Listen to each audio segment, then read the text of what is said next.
출애굽기 19장 함께 읽겠습니다. 이스라엘 자손이 애굽 땅을 떠난 지 3개월이 되던 날 그들이 시내 광야에 이르니라.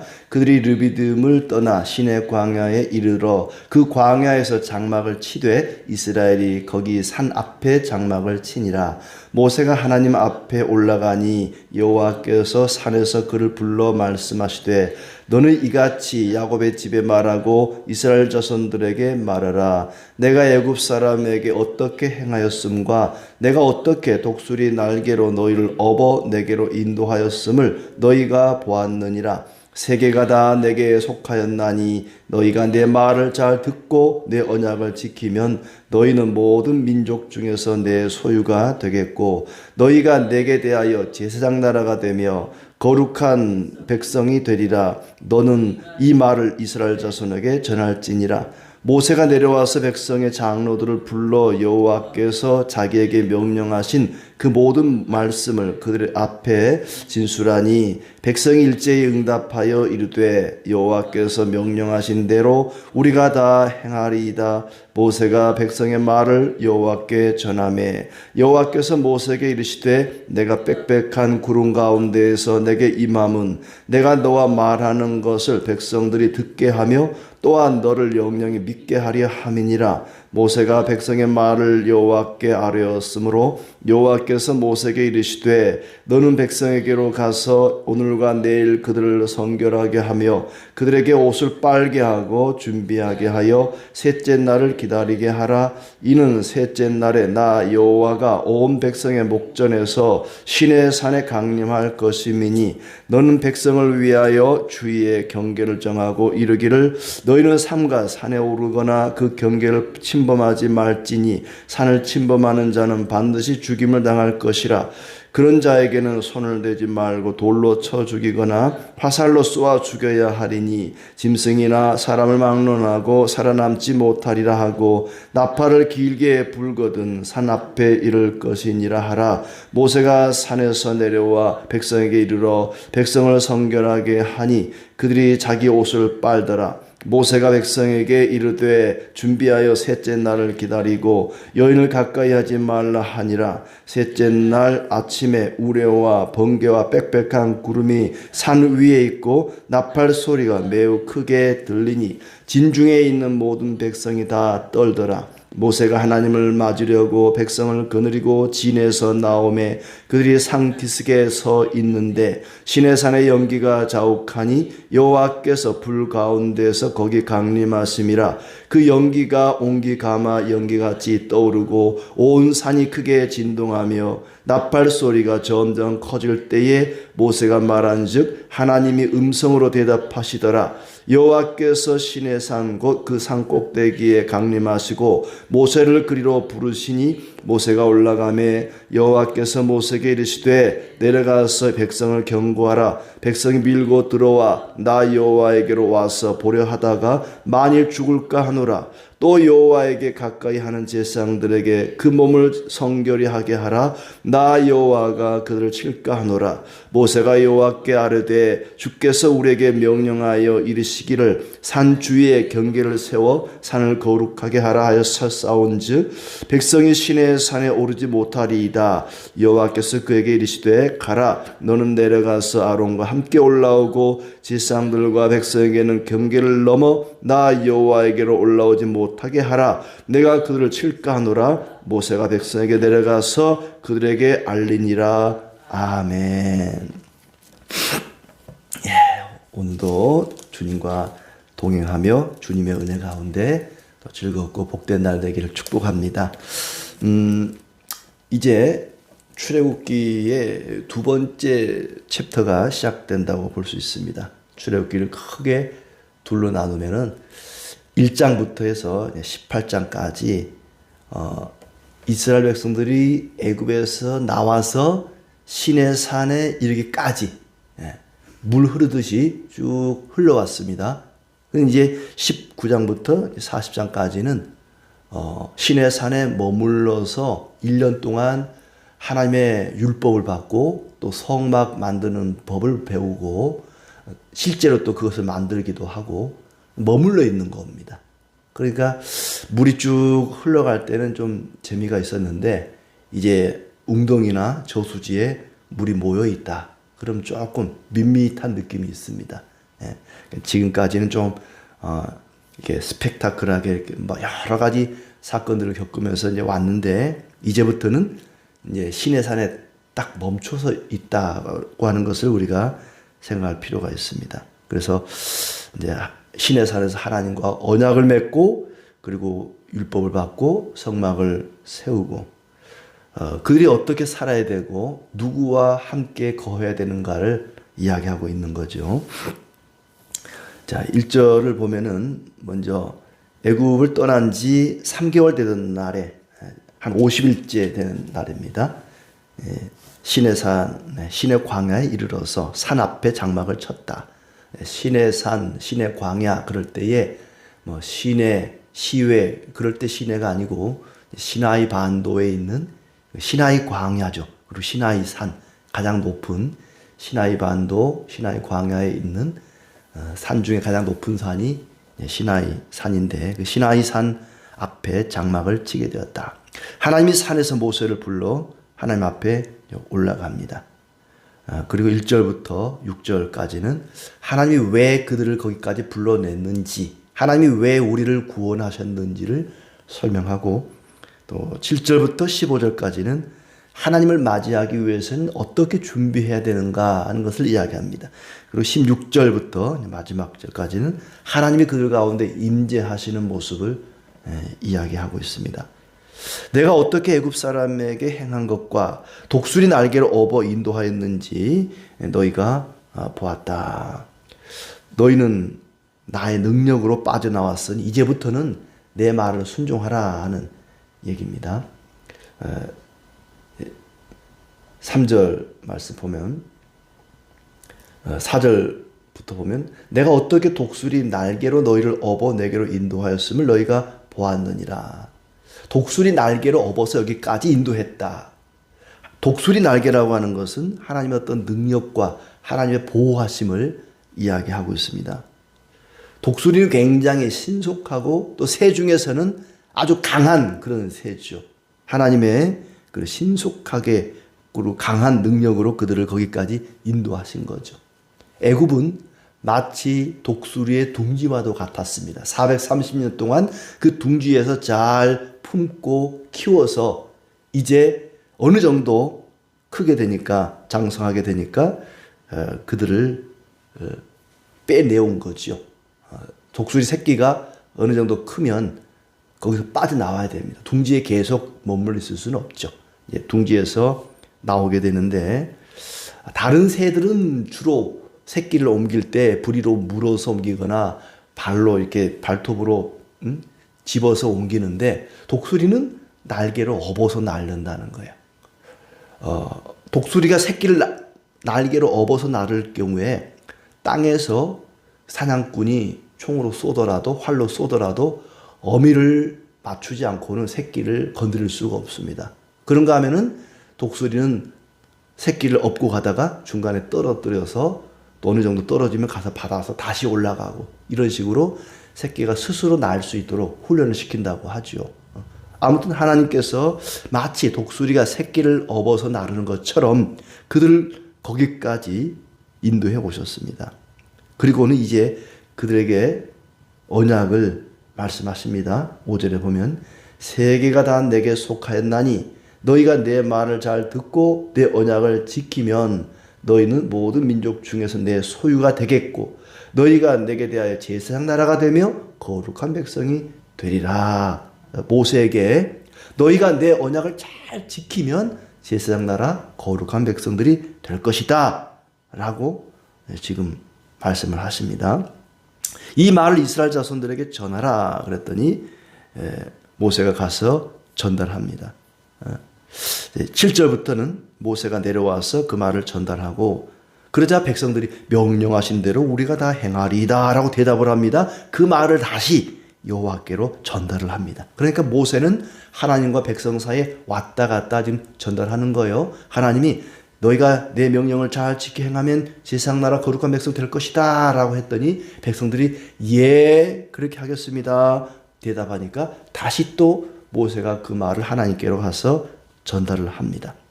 그리고 빽빽한 구름 가운데 임할 것이다. 백성들이 듣고 너를 믿게 하려고 그러는 것이다. 백성들의 옷을 빨게 하고 성결하게 하라. 준비해서 셋째 날을 기다리라. 셋째 날에 온 백성의 목전에 시내산에 강림할 것이다. 마치 그동안은 이 시내산에까지 올 때까지는 하나님과 이스라엘 백성 사이가 사귀는 사이였습니다. 연애하는 기간이었어요. 이제는 정식 결혼식을 하는 겁니다. 언약을 맺는 거예요. 너희가 내 말을 듣고 따르면 너희는 거룩한 백성 제상 나라 될 것이다. 나는 너희 하나님 될 것이다. 서로 정식 결혼을 하듯이 언약을 맺으려고 하는 그런 상황입니다. 언약 맺는 거죠. 이 19장의 내용은. 자, 산을 침범하는 자들은 죽임을 당할 것이다. 손을 대지 않고 돌이나 화살로 쏘아 죽일 것이다. 그래서 모세의 지시대로 백성들이 옷을 빨고 여인을 가까이 하지 말라고 말을 합니다. 하나님은 의로우신 분이신데, 거룩하신 분이신데 백성들이, 죄인들이 하나님께 가까이 하면 죽습니다. 하나님은 창조주신데 피조물이 하나님을 직접 뵈면 죽습니다. 죽음을 명쾌하려고 가까이 하지 말고 모세만 오라. 나중에는 아론도 같이 와라. 그리고 모세나 아론도 하나님의 얼굴을 직접 뵌 건 아니고 그 영광의 광채만 보고 뒷모습만 본 것이죠. 자, 그렇게 해서 이제 하나님이 그들 가운데 임재하십니다. 16절부터 우레와 번개와 빽빽한 구름과 나팔 소리에 백성들이 다 떨었다. 모세가 백성을 데리고 나와서 산 기슭에 서게 됩니다. 산에 올라가지는 않고 산 입구에 서게 된 거죠.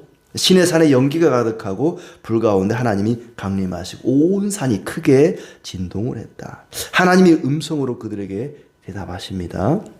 그리고 모세가 부르심에 따라 산꼭대기로 올라갔다. 백성들이 올라올까 봐 하나님이 염려가 되어서 다시 한번 경고를 합니다.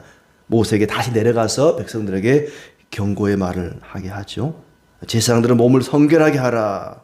그들을 칠까 하노라 하고 또 경계를 세웠으니 산에는 오르지 말라 하고 신신당부를 합니다.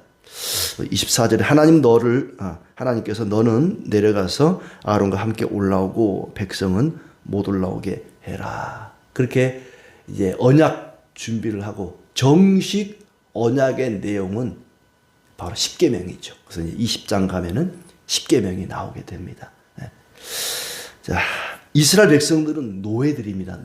노예 백성이었습니다. 그리고 하나님은 창조주이십니다. 노예와 창조주. 이 언약이라고 하는 것, 계약이라고 하는 것은 동등한 당사자끼리 맺는 것인데 노예와 창조주는 전혀 동등하지 않습니다. 현격한 차이가 있죠. 그럼에도 불구하고 하나님께서 자신을 철저히 낮추셔서 그 노예 백성들과 정식 언약을 맺고 이제 이스라엘 백성들은 노예들이었지만 정식 하나님 나라의 백성으로 출발을 하게 됩니다. 애굽에서 나온 지 50일 만에. 그 50일 동안 많은 일이 있었죠. 홍해를 건너고 만나와 메추라기를 먹고 아말렉과 전쟁을 하고 목이 말라서 하나님 원망하다가 쓴물을 단물로 바꿔주시기도 하고 여러 가지 시험을 만나고 나서 왜 하나님께서 그렇게 해서 언약을 맺었을까?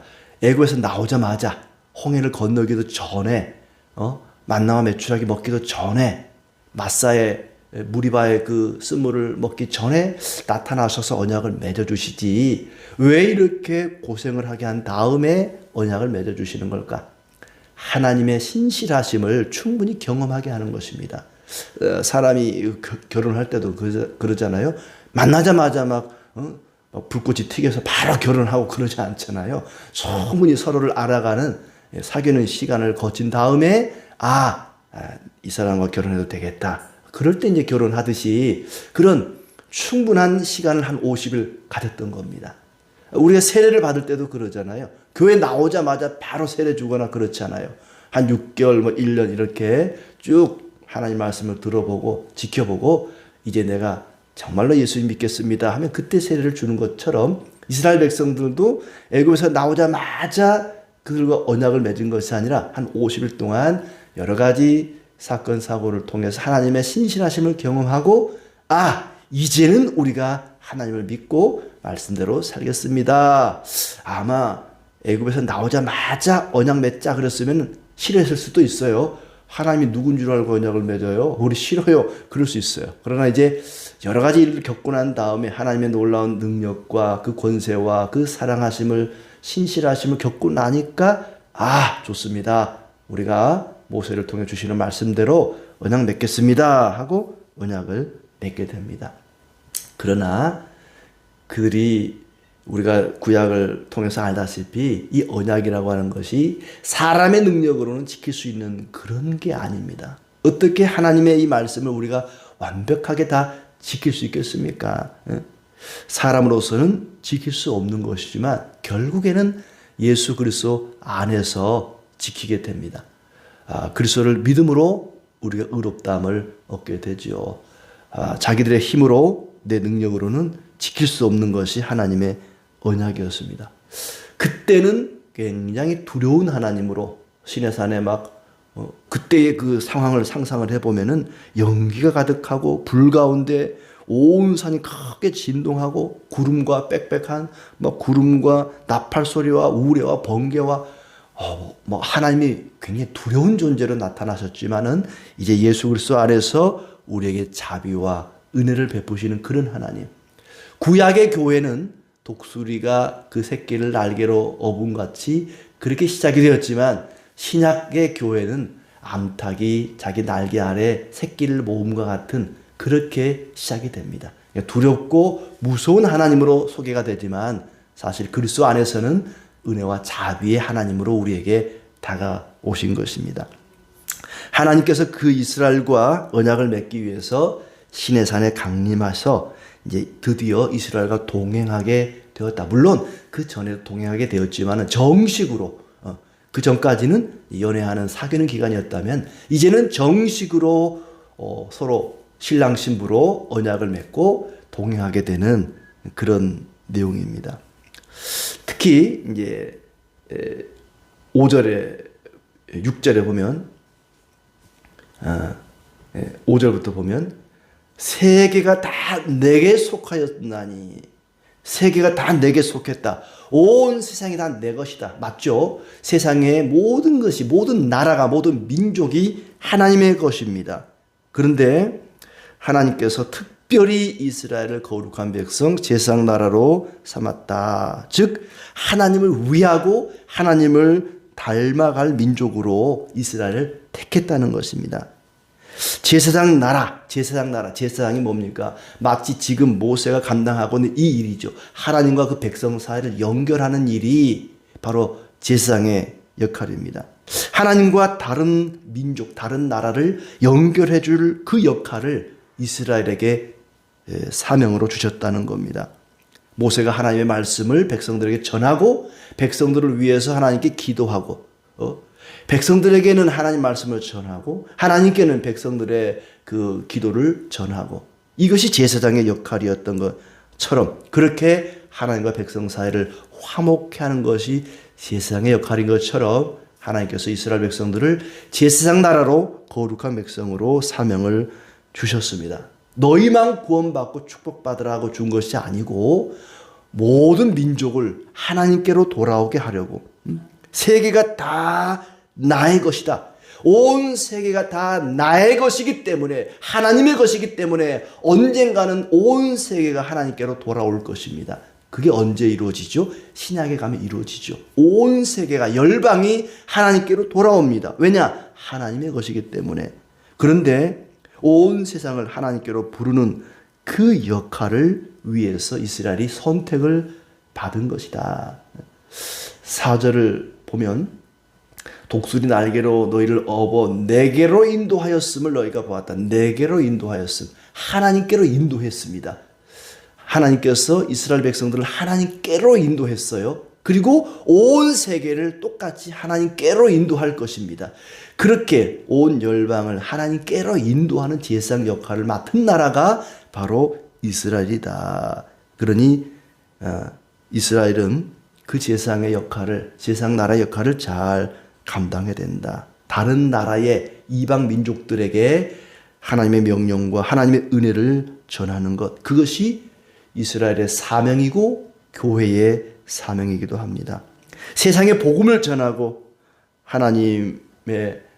하나님께로 나아가서 세상을 위해서 기도하는 것, 믿지 않는 가족들, 믿지 않는 이웃들, 믿지 않는 세상 사람들을 위해서 우리는 복음을 전하고 그들을 위해서 기도해야 됩니다. 그게 바로 빛과 소금의 역할이죠. 그렇게 세상 역할을 잘 감당하라는 얘기입니다. 하나님께서 우리를 사랑하시고 십자가 능력으로 구원하신 것은 바로 거룩한 백성, 제사장 나라가 되어서 복음을 전하고 세상을 위해서 기도하라고 우리를 불러주셨습니다. 그 사명을 잘 감당하는 자들에게는 하나님의 영광과 자비가 축복이 약속되어 있습니다. 이 축복의 주인공들이 되기를 진심으로 기원합니다.